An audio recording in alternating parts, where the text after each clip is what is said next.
अभी प्लेयर्स का क्या कंडीशन है, जबकि देश में चारों तरफ होने वाले ओलंपिक का चर्चा हो रहा है। ये हमारे पास यह देखिए 3 नेशनल का मेडल है, जो एक तेलंगाना, असम, आंध्र प्रदेश में हम लोग मेडल मारे थे। बिहार को 3rd पोजीशन दिलवाए थे पूरा भारत में। बिहार सरकार के बुकेज में मेरा नाम आया है और फोटो छपा है। बहुत सारे प्रतिभावान खिलाड़ी हैं जो कि मेडल ज़रूर लेके आएंगे, लेकिन क्या प्रतिभा का कद्र भी हो रहा है? मजबूरी ऐसा आ गया कि खेल जब हमारे पेट में अन्न ही नहीं रहेगा तो स्ट्रगल और मेहनत किस प्रकार करेंगे। हमारे फैमिली ही मजबूरी में है। थक गए, बोल दी छोड़ दीजिए, हम थक गए। नमस्कार, मैं हूँ रुचि और आप देख रहे हैं सच बिहार।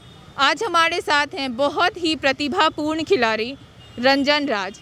इन्होंने किक वॉलीबॉल में बहुत सारे मेडल्स जीते हैं हर लेवल पे, चाहे वो स्टेट लेवल हो या नेशनल लेवल हो। स्टेट लेवल पे इन्होंने 8 मेडल जीता है और नेशनल लेवल पे इन्होंने 3 मेडल जीता है।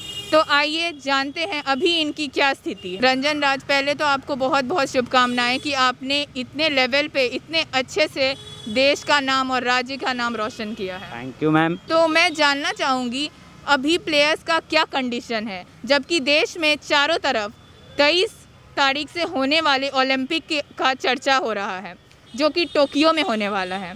तो आइए जानते हैं कि उन पे कितना ध्यान दिया जा रहा है सरकार के द्वारा, इतना प्रतिभापूर्ण खिलाड़ी होने के बावजूद। हाँ रंजन, हम बताते चले आपको कि हम अभी मलाई पकड़ी यहाँ की स्थिति देख रहे हैं। जो हम यहाँ पे झुग्गी झोपड़ी बना कर रहते थे, अस्थाई रूप से हर एक चीज़ सुविधा यहाँ पे मिल रहा था। हम लोग अपने से व्यवस्था कर चुके थे। यहीं पे मेरा घर था, मैं यहीं से बगल में एकेडमी है मेरा, वहीं जाता था प्रैक्टिस करने के लिए। मैं बहुत प्रैक्टिस कर स्टेट लेवल पे मेडल मार कर उसके बाद मैं नेशनल लेवल तक खेला हूँ। नेशनल लेवल खेलने के बाद भी हम बिहार खेल सम्मान समारोह से मुख्यमंत्री के द्वारा दिया गया अवार्ड भी ले चुका हूँ। जो हमारी स्थिति ये है कि यहाँ पे सरकार सरकारी ज़मीन पर रह रहे थे, जो सरकारी ज़मीन को सरकार मेट्रो के टेंडर में आने के संपर्क में हम लोग के घर को तोड़कर यहाँ से अस्थायी रूप से हटा दिया। अब हम लोग रोड पे आ चुके हैं। यहाँ के हर एक चीज़ सरकार के सुविधा से हम सब लोग वंचित हैं। सरकार पे कितने परिवार थे, लगभग कितने परिवार? हम लोग यहाँ पे पूरे फैमिली के साथ रह रहे थे और यहाँ पे लगभग 200 घर था जो अस्थायी रूप से अपना जीवन यापन कर रहे थे, कमा कर मजदूरी कर। तो इस बदहाली के बाद जब यहाँ से उखाड़ दिया गया, कबाड़ दिया गया आपके घर को, तो फिर आप लोग कैसे रह रहे हैं? अब यहाँ पे कबाड़ दिया तो इस पानी या बारिश में हम लोग रोड पे अपना कुछ भी सुविधा उपलब्ध कर रह रहे, किसी तरह गुजारा कर रहे हैं। तो इतनी दयनीय स्थिति है आज के परिवारों का, जो कि मेट्रो बनने के कारण इतने ख़राब तरीके से हटा दिए जा चुके हैं। सालों से ये लोग यहाँ रहते थे, यहाँ तक कि हमने पहले भी कवर किया है। ये मेट्रो बनने के कारण कितने सारे परिवारों को हटाया गया है और जबकि उन्हें उनके रहने की कोई व्यवस्था नहीं की गई है सरकार के द्वारा। और जानते हैं इन्होंने खेल में किस किस दरमियान अलग अलग मुकाम हासिल किए, कितना स्ट्रगल किया यहाँ तक पहुँचने के लिए। हम बचपन से ही हमको गेम में इंटरेस्ट का, किसी अगल बगल ने वो सब किया तो हम गेम में गए तो सबसे पहले हम कबड्डी खेलते थे। कबड्डी खेलने के बाद डिस्ट्रिक्ट लेवल तक कबड्डी खेले, तो फिर कबड्डी से मेरा रिश्ता टूटते चल गया। उस समय मजबूरी आ गई जिसके कारण गेम छूट गया तो आगे हम प्रोग्रेस नहीं कर पाए, उसमें छट गए। फिर उसके बाद फिर स्ट्रगल करते रहे। फिर दूसरा गेम में आए वॉलीबॉल खेलना, स्कूल लेवल पे वॉलीबॉल खेलना स्टार्ट किए, उसमें भी सक्सेस नहीं कर पाए। फिर मजबूरी आ गया, तो मजबूरी आते गया तो छोड़ने के बाद गेम उसमें एज निकल गया, तो सब जूनियर का एज नहीं हो पाया तो फिर वो गेम छोड़ दिए। फिर उसके बाद सेपक टैकड़ा किक वॉलीबॉल, मलेशियाई लैंग्वेज में सेपक टैकड़ा इसे कहा जाता है, जो गेम अभी खेल रहे तत्काल में। इसमें 4 साल मेहनत करने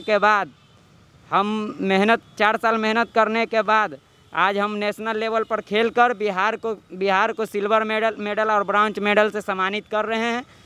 और सरकार हम लोग पे, प्लेयर पे कुछ ध्यान नहीं दे रहे, कोई सरकारी परिवार के बारे में बताइए कुछ, कितने लोग हैं और कैसे अपना जीवन यापन कर रहे हैं वो लोग?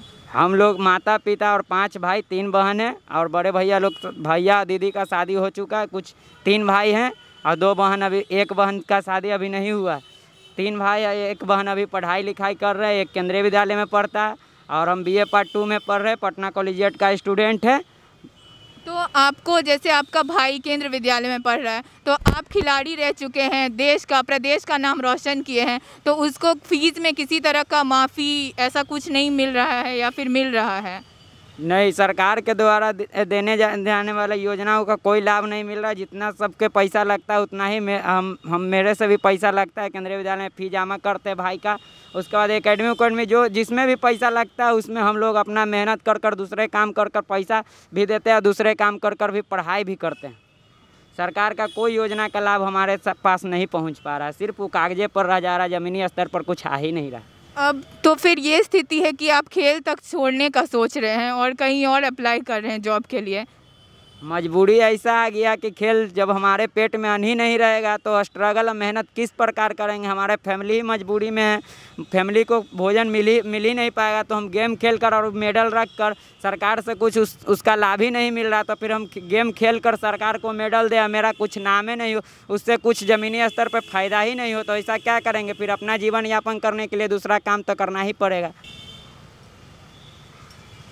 जी हमारे पास यह देखिए 3 नेशनल का मेडल है, जो एक तेलंगाना, असम, आंध्र प्रदेश में हम लोग मेडल मारे थे। बिहार को 3rd पोजीशन दिलवाए थे पूरा भारत में। और ये सर्टिफिकेट, और ये देखिए बिहार सरकार द्वारा दिया गया खेल सम्मान समारोह अवार्ड में मेरा भी नाम सम्मिलित हुआ और इस अवार्ड में हमको मिला। सरकार के द्वारा सहायता राशि मिलता है, वो मिला स्कॉलर के रूप में। और यह देखिए मेरा नेशनल का सर्टिफिकेट है और ये भी नेशनल का सर्टिफिकेट है। और यह बिहार सरकार के बुकेज में मेरा नाम आया है और फ़ोटो छपा है, जो हम आपको दिखाने का प्रयास। यह देखें मेरा नाम और फ़ोटो। क्या कहना चाहेंगे, सरकार तक क्या बात पहुंचाना चाहते हैं? सरकार को हम यही कहना चाहते हैं, सरकार के रवैया से तो हम मजबूर है, उससे खुश नहीं है। सरकार युवा को रोज़गार नहीं दे पा रहे हैं। और जो हम गरीब को बात करें तो हम लोग यहाँ पे 200 घर रह रहे थे, जो सरकार के दिया हुआ हर एक कागजाती प्रूफ मेरे पास है। सिर्फ यहाँ पर के ज़मीन का कागज़ नहीं है। मेरे माता पिता यहाँ पे 25 साल से रह रहे हैं, उनको हर एक सरकार के राशन कार्ड, BPL, APL, वृद्धा पेंशन, हर एक चीज़ मिलता है। बिजली बिल, मीटर उटर सब चीज़ यहाँ का लगा हुआ था, जिससे हमको इस सरकार के हम प्रूफ कर रहे हैं कि हम यहाँ के अस्थायी रूप से आपके दिए हुए योजना, प्रधानमंत्री आवास योजना के तहत आपका योजना के हम हकदार हैं, आपका दिया हुआ प्रूफ के कारण से। तो हम सरकार से ही आग्रह करेंगे कि हम लोग के कहीं पर अस्थायी रूप से, जैसे लालू यादव अपने समय में मुख्यमंत्री थे तो बहुत सारे गरीबों को आवास बना कर दिए, जैसे कि बहादुरपुर में है, दिनकर गोलंबर में। उसी तरह हम बिहार के मुख्यमंत्री से आग्रह करते हैं कि हम लोग के भी कहीं पर अस्थायी रूप से बसाएं। तो इनका आग्रह है कि किसी भी तरह से इन लोगों को जिनका घर कबाड़ दिया गया है, इनके लिए आवास का इंतज़ाम हो सरकार के द्वारा। चलिए आइए कुछ बात करते हैं इनकी माताजी से, इनका क्या कहना है? क्या कहे हम? आप क्या कहना चाहेंगे, किस तरह से आपका घर कबाड़ दिया गया? थक गए, छोड़ दीजिए, हम थक गए। तो आप लोगों ने देखा कि कितना निराशा छा गया है लोगों के मन में। इनकी माताजी बताना नहीं चाहती, अपना दुख साझा नहीं करना चाह रही हैं हमारे साथ। कई बार इन्होंने इंटरव्यू दिया पर कुछ रिएक्शन नहीं मिला, न सरकार के तरफ से न म्युनिसिपल कॉरपोरेशन के तरफ से किसी तरह का सहयोग नहीं मिला। ये लोग उम्मीद तक हार चुके हैं। और अब जबकि हम लोग जानते हैं 23 तारीख से ओलंपिक होने वाला है, हम हमेशा आस लगाए रहते हैं कि हमारे देश में भी मेडल आएगा। बहुत सारे प्रतिभावान खिलाड़ी हैं जो कि मेडल ज़रूर लेके आएंगे, लेकिन क्या प्रतिभा का कद्र भी हो रहा है हमारे प्रदेश में? कोई नेता, यहाँ तक कि अगर हम अपने राज्य का बात करें, बिहार में ही देख रहे हैं कि कितना दुर्दशा हो रहा है इन लोगों का, जो कि बहुत ही दयनीय है। और दुख है हमें इस बात का कि इतना प्रतिभा होने के बावजूद देश और प्रदेश इतने बुरे समय से गुजर रहा है। मेडल नहीं ला पा रहे हैं हम, जो टैलेंट है उसको रास्ता नहीं मिल पा रहा है। सही पथ, सही रिसोर्सेज, अच्छे संसाधन अगर मिलते तो ये लोग पता नहीं कितना नाम रोशन करते देश का और राज्य का भी। इस खबर के साथ मैं रुचि सच बिहार पे और हमारे सहयोगी सुमित कुमार आपके साथ जुड़े थे। धन्यवाद। सच बिहार देखते रहें।